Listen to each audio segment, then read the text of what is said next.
मित्रों, स्वागत है आपका। मैं अनिल वत्स। हमने अभी तक मेष राशि और वृषभ राशि के बारे में जाना कि प्रेम संबंधों में कौन कौन सी राशियां हमारे लिए मित्र होती हैं और कौन सी राशियां तटस्थ होती हैं और कौन सी राशियां शत्रु जैसी दिखाई देती हैं, हमारी उनसे अंडरस्टैंडिंग नहीं होती। लाख कोशिश करो, जन्मपत्री मिलाने पर भी, गुण मिल जाने पर भी क्या कारण है कि वैवाहिक संबंधों में तनाव दिखाई देता है। बहुत सारी चीजें हैं इसमें। आपका जिससे विवाह होता है वही महत्वपूर्ण नहीं है, उसका परिवार भी है, उसके माता पिता भी हैं। उस पुरुष के, अगर आप फीमेल हैं तो उसके भाई बहन भी हैं। तो वहां पर बहुत से संबंध हैं। सास हैं, ससुर हैं, ननद हैं, भाभियां हैं, और आप उस परिवार में बिल्कुल नए आगंतुक की तरह हैं। तो ये बहुत जरूरी हो जाता है कि जब हम विवाह करते हैं तो एक ही व्यक्ति, पति या पत्नी ही नहीं है, और भी संबंध हैं। तो हमें सबके साथ तालमेल बिठानी पड़ती है। पर सबसे महत्वपूर्ण, जिसको आप प्यार करते हैं, जिससे आप विवाह करना चाहते हैं या जिससे आपकी मैत्री है, वो कौन कौन सी राशियां महत्वपूर्ण होंगी, इस विषय पर चर्चा कर रहे हैं। आज हम जिक्र करेंगे मिथुन राशि के बारे में। मिथुन राशि वायु तत्व प्रधान राशि है। आपका स्वामी बुध है।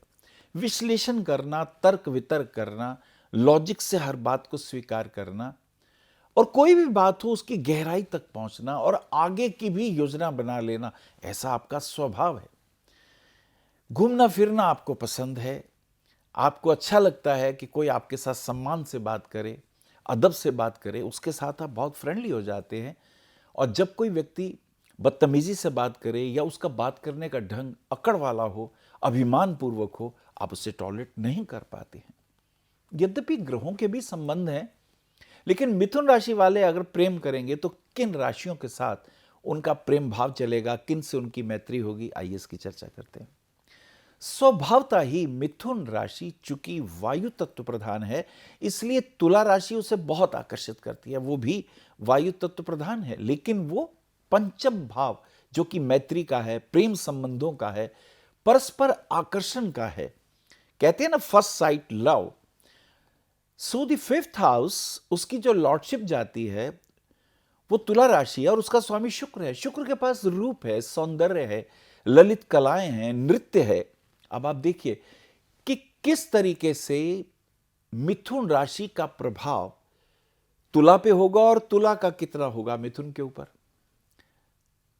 तो ये बहुत इंपॉर्टेंट बात है कि आपका आकर्षण तुला के साथ एकदम हो जाता है। तो हमें यह देखना है कि अगर मिथुन राशि वाले व्यक्ति, मान लीजिए, मेष राशि वालों से प्रेम करें तो कैसा रहेगा। ये तो हमने जाना कि मिथुन का तुला के साथ प्रेम संबंध बहुत अनुकूल होते हैं। लेकिन अभी हम चर्चा करेंगे कि मिथुन राशि वाले यदि मेष राशि वालों से प्रेम करेंगे तो कैसा प्रभाव रहेगा। जहां तक मेष राशि की बात है, उसका स्वामी मंगल है और वो अग्नि तत्व प्रधान है। ऑफ कोर्स अगर तुम वायु हो तो वो अग्नि है। So both are the friends. तुम्हें मेष आकर्षित करता है, और मेष मिथुन राशि वालों के लिए 11th हाउस को रिप्रेजेंट करता है। तो जो 11वां घर है वो यात्राओं का है। तो तुम्हारी उनके साथ बहुत अच्छी अंडरस्टैंडिंग होने वाली है, मैत्री बहुत अच्छी होगी। उसे भी घूमने का शौक है, तुम्हें भी घूमने का शौक है। और एक बात और भी है कि उसका स्वामी मंगल है। उसका स्वामी मंगल, सबसे अच्छी बात क्या है कि वो राज करना चाहता है, वो थोड़ा आक्रामक है, घूमने फिरने का वो भी शौकीन है। तो अगर मिथुन और मेष आपस में प्रेम करते हैं तो यात्रा के दृष्टिकोण से बहुत अच्छा होगा। लॉजिक के पॉइंट ऑफ व्यू से तुम्हें भी पसंद है, उसे भी पसंद है, क्योंकि वो 11th हाउस जो है वो इनकम का भी है, वो फाइनेंशियली तुम्हारे लिए स्ट्रांग है। अगर तुम उससे प्रेम करते हो तो naturally financial point of view से वो पीछे नहीं हटेगा। उसका 11th house, the house of gains, आपके लिए फ्रेंडली हो जाएगा। तो आपकी दोस्ती बहुत अच्छी होने वाली है, मैत्री तो बहुत अच्छी होगी, घूमने के पॉइंट ऑफ व्यू से अच्छी है, तर्क वितर्क के पॉइंट ऑफ व्यू से अच्छी है, काउंसलिंग के पॉइंट ऑफ व्यू से अच्छी है, मोटिवेशन के पॉइंट ऑफ व्यू से अच्छी है, सुरक्षा के दृष्टिकोण से वो आपका मित्र है। अगर ईश्वर ना करे कहीं किसी से कोई बात हो जाए तो वो आपके लिए ढाल बन के खड़ा हो जाएगा। तो ये तो बहुत पॉजिटिव पॉइंट हो गया मेष का आपके साथ। लेकिन मेष का स्वामी मंगल है और तुम्हारा स्वामी बुध है। मंगल बुध में क्या फर्क है? बुध जो है वो विश्लेषण करता है, वो देखता है इसमें क्या अच्छा है क्या बुरा, वो दिमाग से चलता है, ब्रेन उसका सबसे ज्यादा काम करता है मिथुन का। और मेष के पास क्या है? वो एक मेढ़ा है और उसके पास क्या है? तर्क तो है लेकिन शक्ति भी है, आवेश भी है। वो क्रोध ही नहीं करता, उसके हाथ भी चलते हैं। तो अब अगर तुम उससे मैत्री करते हो तो डेफिनेटली ये बहुत अच्छा रहेगा, वो आपका प्रोटेक्टर भी रहेगा। और अगर तुम उससे मैत्री के साथ साथ प्रेम भी करने लगोगे तो आकर्षण तो है, बिजनेस के पॉइंट व्यू से बहुत अच्छा रहेगा, काम के पॉइंट व्यू से बहुत पॉजिटिव रहेंगे। लेकिन अगर तुम प्रेम के साथ साथ उससे विवाह करना चाहोगे तो यहाँ दो बातें समझने वाली हैं कि जिनकी भी मिथुन राशि है उनके लिए जो मेष है उसकी एक राशि वृश्चिक भी है, वो छठे भाव में पड़ती है। तो छठे और 11वें भाव का स्वामी मंगल होगा। छठे भाव का स्वामी होने से वहां पर क्रोध भी है, हिंसा भी है, कर्जा भी है, दुश्मनी भी है, क्योंकि ये मेष की दूसरी राशि भी है, उसका भी बल मेष के पास आ जाएगा क्योंकि स्वामी उसका मंगल है। और जो मेष राशि है वो वैसे ही फास्ट मूवर है, उन्हें शौक है घूमने का, फिरने का, बॉडी बनाने का, एक्सरसाइज करने का, तो मैत्री बहुत अच्छी चलेगी। लेकिन जब विवाह की बात करेंगे तो ये ध्यान रखना, तुम्हारी अगर जबान चलेगी गुस्से में आके तो वो जबान तो चलाएगा ही, वो हाथ भी चलाएगा। ऐसी स्थिति में ये लड़ाई झगड़े वाली बात हो जाएगी। तो मैत्री ठीक है, दोस्ती ठीक है, लव अफेयर्स भी ठीक है, लेकिन जब विवाह बनेगा तो तुम्हें उसका प्रभुत्व स्वीकार करना होगा, वो तुम्हारी बुद्धि को स्वीकार नहीं होता। क्योंकि मिथुन तुम्हारे साथ क्या है, तुम बुद्धि के विश्लेषक हो, अच्छी तरह आलोचना करते हो, तर्क वितर्क से बात करते हो, पहल तुम नहीं करते हो।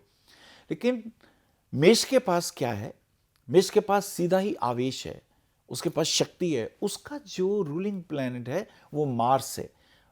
तो मार्स के पास शक्ति भी है और साथ साथ वो हाथ का भी प्रयोग करेगा, बल का भी प्रयोग करेगा। तो फिजिकली बल का प्रयोग उसके पास ज्यादा है, आपके पास बौद्धिक बल ज्यादा है।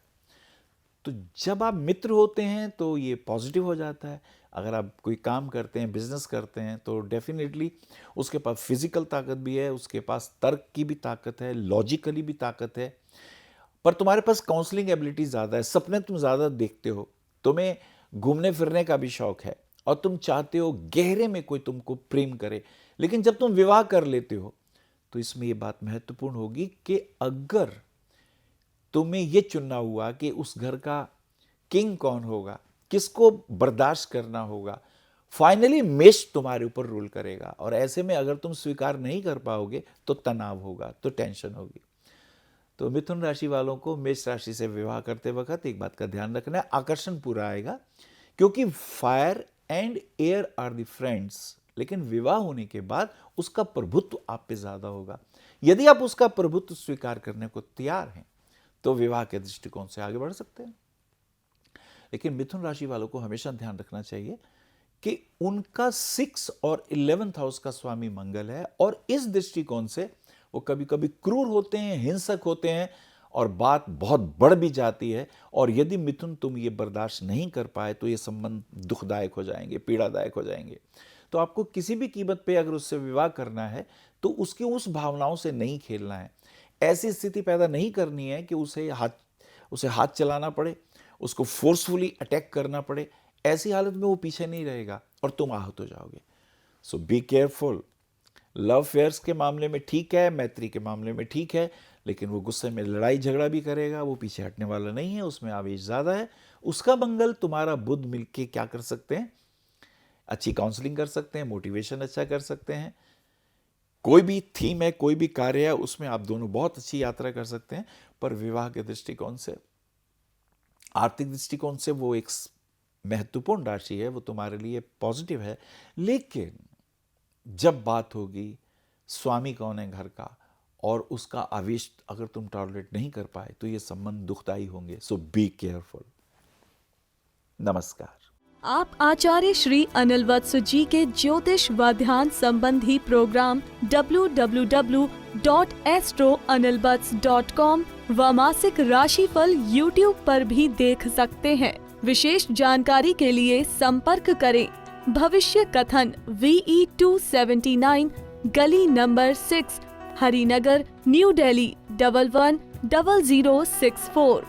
हमारे फोन नंबर है 9891739999 और 9818189993 और 8860006030 और 9810880002।